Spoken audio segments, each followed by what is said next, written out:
بسم الله الرحمن الرحيم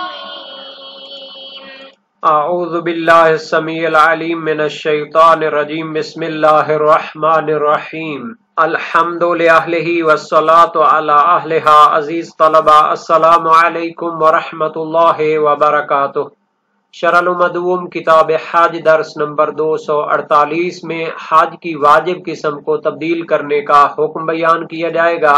حج کی 3 قسمیں بیان ہو چکی ہیں، اب اس باس میں ذکر ہوگا کہ اگر ایک انسان پر کوئی حج واجب ہے، کوئی خاص قسم اس پر واجب ہے تو آیا اس کو تبدیل کر سکتا ہے یا نہیں کر سکتا۔ حج کی مطلق نظر کرنے کا حکم بیان کیا جائے گا۔ حج مستحبی میں حج کی اقسام کا حکم ذکر ہوگا۔ حج تمتع کو تبدیل کرنے کے احکام پر گفتگو ہوگی، متعلقہ مسائل اور فروعات بیان ہوں گے، متعلقہ روایات اور احادیث بھی بیان کی جائیں گی۔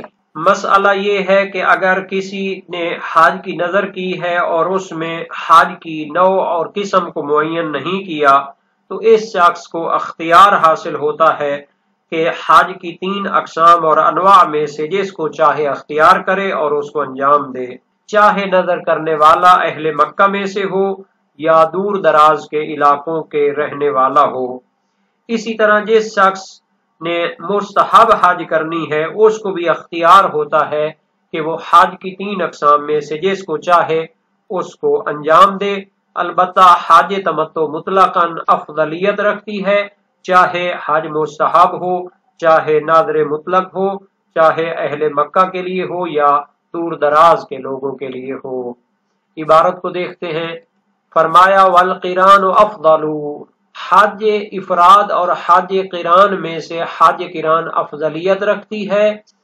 ولو اطلق الناظر وشبهه للحج تخیر فی الثلاثة مکیا کان ام افقیا وکذا یتخیر من حج ندبا والتمتع افضل مطلقا وان حج الفا والفا، اگر ناظر و منت ماننے والا مطلقاً حج کرنے کی نظر کرتا ہے، وشبہہ یعنی شبہ ناظر، ناظر کرنے والے کے مشابہ شخص، قسم کھانے والا یا عہد و پیمان کرنے والا، اللہ کے لیے حج کروں گا، اگر وہ مطلقاً قسم کھاتا ہے یا نظر کرتا ہے حج کے لیے، تخیر فی الثلاثۃ، تو 3 انواع و اقسام حج میں سے جس کو انجام دے اس کو اختیار ہوتا ہے، چاہے اہل مکہ میں سے ہو، مکین کانا ام افقین، یا دور دراز کے علاقوں کا رہنے والا ہو۔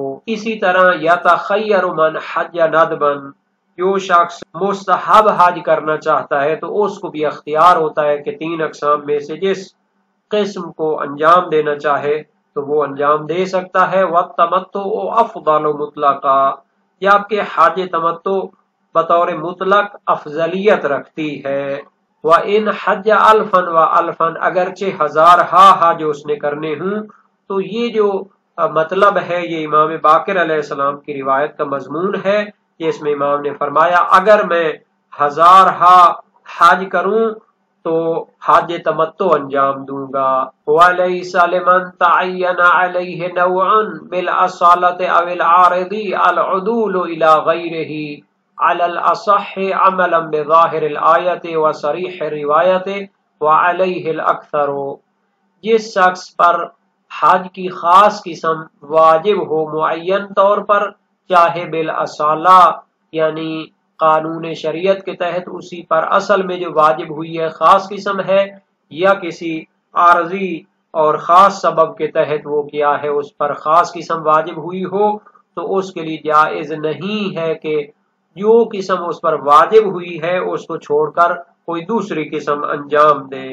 تو گویا حج کی 3 قسموں میں جو تخیر ہے وہ حج نظری میں ہے جو مطلق نظر کی ہو، اور حج مستحب میں ہے، جبکہ حجۃ الاسلام میں صحیح تر اور مشہور قول یہ ہے کہ جس کا وظیفہ 3 اقسام حج میں سے ایک معین ہو تو اس کے لیے جائز نہیں ہے کہ وہ اس کو بدل کر کسی اور قسم کو انجام دے، مگر کچھ ضرورت اور اضطرار اور مشکل موارد ہیں کہ ان کو علیحدہ طور پر اضطراری موارد کے طور پر علیحدہ بیان کیا جائے گا۔ اس بنیاد پر اگر کسی کا وظیفہ حاج تمتع ہو جو 16 فرسخ سے دور رہتے ہیں مکہ سے، تو اس کے لیے حاج تمتع کے بدلے میں حاج افراد یا قران انجام دینا جائز نہیں ہوگا۔ اور اسی طرح جس کا وظیفہ حاج افراد ہے جیسے اہل مکہ، تو اس کے لیے جائز نہیں ہے کہ اس کو بدل کر حاج تمتع انجام دے۔ اور اس کی دلیل دو چیزیں ہیں، ایک آیت ہے اور دوسری روایت ہے۔ آیت ہے ذالک لمن لم یکن اہلہ حاضری المسجد الحرام، سورہ بقرہ آیت نمبر 196۔ اس آیت کا منطوق دلالت کرتا ہے کہ حاج تمتع ان افراد کا وظیفہ ہے جو مکہ سے دور رہتے ہیں، اور اس کا مفہوم یہ ہے کہ جو اہل مکہ ہیں، مکہ کے قریب رہتے ہیں، تو ان کا جو وظیفہ ہے وہ حاج تمتع نہیں ہے بلکہ دوسری حاج ہے۔ اور صریح روایت بھی اس پر دلالت کرتی ہے، اور اکثر فقہا و مجتہدین شیعہ بھی اسی کے قائل ہیں۔ اور اس کے مقابلے میں، مشہور قول کے مقابلے میں، ایک دوسری رائے پائی جاتی ہے کہ اہل مکہ حاج تمتع انجام دے سکتے ہیں، حالانکہ ان کا اصلی جو وظیفہ شرعی ہے وہ حاج افراد یا قران ہے، لیکن وہ حاج تمتع انجام دے تو وہ کافی ہوگا۔ اس کی دلیل کچھ روایات ہیں۔ شہید ثانی فرماتے ہیں چونکہ ان روایات کے مقابلے میں دوسری روایات موجود ہیں جو اہل مکہ کے لیے حاج تمتع سے منع کرتی ہیں، تو ان دو قسم کی روایات کو آپس میں جمع کرنے کا تقاضا یہ ہے کہ ہم کہیں کہ پہلی قسم کی روایات جو اہل مکہ کو حاج تمتع جائز قرار دیتی ہیں، تو اس سے مراد اضطرار اور مشکل اور ضرورت کے موارد ہوں گے۔ البتہ یہ اختلاف اہل مکہ کے بارے میں ہے۔ جو لوگ مکہ سے دور ہیں تو تمام فقہا بالاتفاق قائل ہیں کہ ان کے لیے صحیح نہیں ہے عدول کرنا اور اپنے وظیفہ کو تبدیل کرنا، یعنی حاج تمتع کو چھوڑ کر وہ کوئی اور حاج انجام نہیں دے سکتے۔ وَلَيْسَ لِمَنْ تَعَيَّنَ عَلَيْهِ نَوْعًا، جس شخص پر حج کی کوئی خاص قسم واجب ہو معین طور پر، اس کو حق نہیں پہنچتا کسی دوسری قسم کی طرف عدول کرنا اور اسے تبدیل کرنا۔ حج کی خاص قسم اس پر معین طور پر واجب ہوتی ہے بالاصالہ یا عارض کے طور پر۔ بالاصالہ کا معنی یہ ہے کہ اصل شریعت میں اس پر جو حج واجب ہوئی ہے حجۃ الاسلام کے طور پر، تو وہ ایک خاص قسم ہے۔ مثلا وہ مکہ سے 16 فرسخ دور رہتا ہے تو اس پر حاج تمتع واجب ہوتی ہے، اور اگر مکہ کے قریب رہتا ہے تو حاج افراد یا قران واجب ہوتی ہے۔ تو یہ بالاصالہ جو حجۃ الاسلام واجب ہوتی ہے وہ ہو گئی۔ عارض کے طور پر، کسی سبب کے طور پر جو معین واجب ہوتی، مثلا اس نے ناظر کی ہے، یہ شبہ ناظر کی ہے، اہل مکہ ہے اور ناظر کرتا ہے حاج تمتع کی، تو اس پر وہ قسم واجب ہو جاتی ہے۔ تو یہ مستحب حج کی جب وہ ناظر کرتا ہے اس میں ہوتا ہے، حجۃ الاسلام کو تو وہ تبدیل نہیں کر سکتا۔ اسی طرح ایک شخص مکہ سے بہت دور رہتا ہے، ناظر کرتا ہے حاج افراد یا حاج قران کی، مستحب حج کی وہ جب ناظر کرتا ہے، تو اس کو تبدیل کرنا جائز نہیں ہے دوسری قسم کی حج کی طرف۔ یہ صحیح تر قول کی بنیاد پر ہے، علی الاصح عملا بظاہر الآیت۔ اس میں ایک تو آیت کریمہ پر عمل ہو جاتا ہے، وصریح روایت، اور صریح اور واضح دلالت کرنے والی روایت بھی موجود ہے۔ امام باقر علیہ السلام سے زرارہ بن آئین جلیل القدر ثقہ راوی کی روایت ہے صحیح سند، قال قلت للباقر علیہ السلام قول اللہ عز وجل فی کتابہ ذالک لمن لم یکن اہلہ حاضری المسجد الحرام، فقال یعنی اہل مکہ لیس علیہم مطعہ کل من کان اہلہ دون 48 میلا ذات عرق وعصفان کما یدور حول مکہ ممن داخل فی هذه الآیہ وکل من کان من اہلہ وراء ذلک فعلیہ المطعہ۔ امام علیہ السلام سے آیت کے بارے میں سوال کیا، مراد کیا ہے؟ اہل مکہ پر حج تمتع نہیں ہے۔ جو اہل مکہ ہیں تو جو 48 میل کے محدود اور اس کی حد کے سے زیادہ دور رہتے ہیں، تو وہ حاج تمتع کریں گے، اور جو مکہ کے قریب رہتے ہیں، اس فاصلے کے اندر رہتے ہیں، تو ان پر حاج تمتع نہیں ہے۔ وعلیہ الاکثر، اکثر فقہاء شیعہ بھی اسی کے قائل ہیں، یعنی واجب معین وظیفہ کو تبدیل نہیں کیا جا سکتا۔ والقول الآخر جواز التمتع للمکی، اور دوسرا نظریہ یہ ہے کہ مکے کے اندر جو رہنے والے لوگ ہیں ان کے لیے حاج تمتع انجام دینا جائز ہے، حالانکہ ان کا وظیفہ حاج قران یا افراد ہوتا ہے، لیکن اگر وہ اپنے وظیفہ واجب کو چھوڑ کر حاج تمتع انجام دیں تو یہ کافی ہوگا۔ وَبِهِ رِوَایَاتٌ حَمْلُهَا عَلَى ضَرُورَةِ طَرِیقُ الْجَمْعِ، شہید ثانی فرماتے ہیں اس مطلب کی کچھ روایات بھی ہیں، لیکن ان سے مراد لیں کہ مکی شخص مجبوری کی صورت میں حاج تمتع انجام دے تو یہ کافی ہوگا۔ یہ مراد لیں طریق الجمع، اس طرح ساری روایات کو آپس میں جمع کیا جا سکتا ہے، کیونکہ اس کے مقابلے میں کچھ روایات ہیں جو مکے کے رہنے والوں کے لیے دوسری قسم یعنی اپنی حاج قران یا حاج افراد کو چھوڑ کر حاج تمتع انجام دینے کی اجازت نہیں دیتی۔ یہاں تک حاج قران کا حاج افراد کی نسبت افضلیت کا تعلق ہے تو اس پر روایات دلالت کرتی ہیں۔ علی بن جعفر اریزی امام صادق علیہ السلام کے فرزند ہیں اور جلیل القدر ثقہ فقیہ شخصیت ہیں، ان کی توضیح المسائل کی طرح کتاب المسائل آج بھی موجود ہے۔ امام موسیٰ کاظم علیہ السلام سے روایت کرتے ہیں سألتہ عن الحج مفردا هو افضل او الاقران قال اقران الحج افضل من الافراد، میں نے امام سے سوال کیا کہ حج مفرد افضل ہے یا حج قران، فرمایا حج قران افضل ہے افراد کی نسبت۔ وسألتہ عن المتعة والحج مفردا وعن الاقران آیا ایت افضل، میں نے حج تمتع حج مفرد و قران میں سے سوال کیا کہ ان میں کون سی افضل ہے، قال المتمتع افضل من المفرد ومن القارن السائق، یعنی حج تمتع مفرد اور قارن کی نسبت افضلیت رکھتی ہے۔ وسائل الشیعہ باب 4 ابواب اقسام حج حدیث نمبر 24 ہے۔ اس طرح اور بہت سی روایت اس مطلب پر دلالت کرتی ہیں۔ یہ جو مسئلہ تھا کہ اگر اس نے مطلق نظر کی ہے حج کرنے کی تو اسے 3 حج جو اقسام حج ہیں ان میں سے اختیار حاصل ہوگا جس کو بھی انجام دے، لیکن حج تمتع افضل ہے۔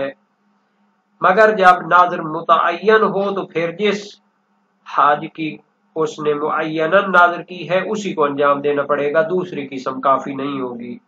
تو جب حج کی نظر مطلق ہو تو اسے اختیار ہے، کیونکہ حج کی تینوں اقسام مشروع ہیں، اور قران یا افراد کو مقید کرنا جو مسجد الحرام میں حاضر ہوتے ہیں اور تمتع دوسروں کے لیے، تو یہ حجۃ الاسلام کی نسبت ہے۔ حج نظری وغیرہ جو مطلق ہوتی ہیں مستحبی، تو اس میں اس کے لیے جو بھی اختیار کرے وہی جائز ہوتی ہے۔ اس مطلب پر روایات بھی دلالت کرتی ہیں۔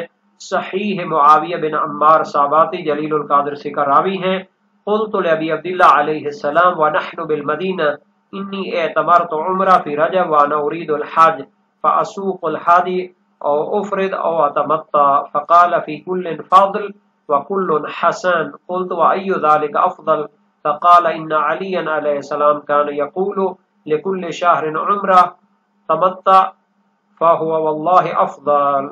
راوی کا بیان ہے میں نے امام صادق علیہ السلام سے عرض کی جب ہم مدینہ میں تھے میں نے رجب میں عمرہ کیا ہے اور حج کا ارادہ رکھتا ہوں، میں قربانی بھی ساتھ لایا ہوں، تو یہ حج قران کروں یا افراد کروں یا حج تمتع کروں؟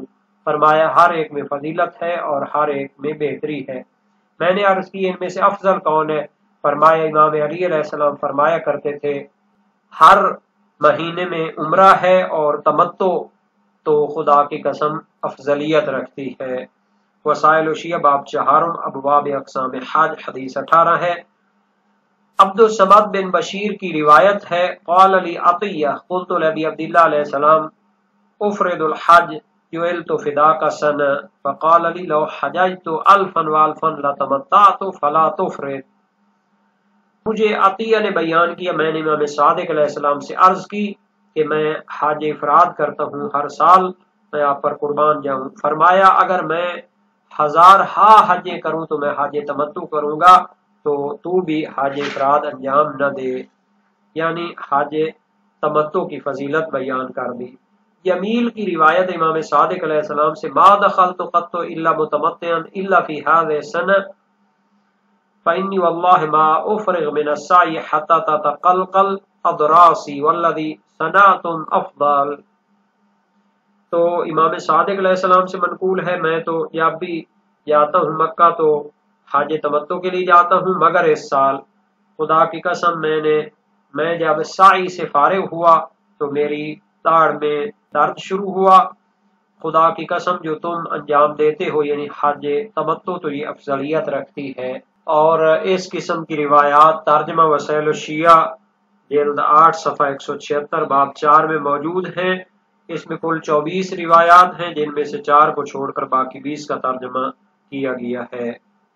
اس میں بزنتی کی، صفوان جمال کی، موسیٰ بن قاسم بجلے کی روایت ہے، اور معاویہ بن وہب کی، عبداللہ بن سنان کی، اسحاق بن عمار کی، اور محمد بن مسلم، علی بن جعفر اور باقی جلیل القدر کے اصحاب کی روایات بھی اس مطلب کی تائید کرتی ہیں۔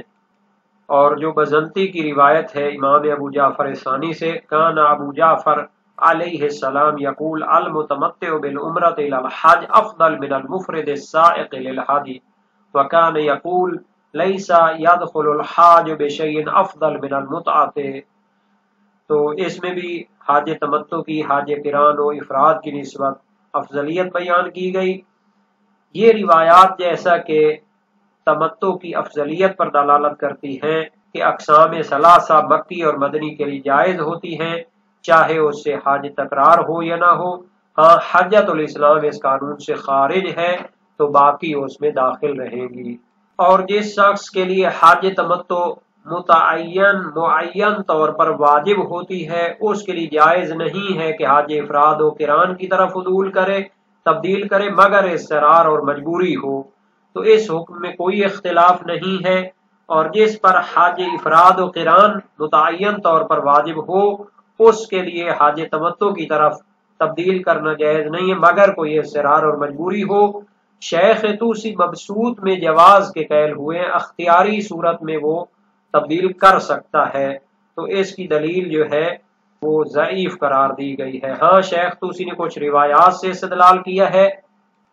صحیح عبد الرحمن بن الحجاج ہے، جلیل القدر ثقہ راوی ہیں۔ سألت ابا عبداللہ علیہ السلام عن رجل من اہل مکہ یخرج الى بعض الامصار ثم یرجع الى مکہ فیمر ببعض المواقیت اله ان یتمتع قال ما ازعم ان ذلك ليس له لو فعل۔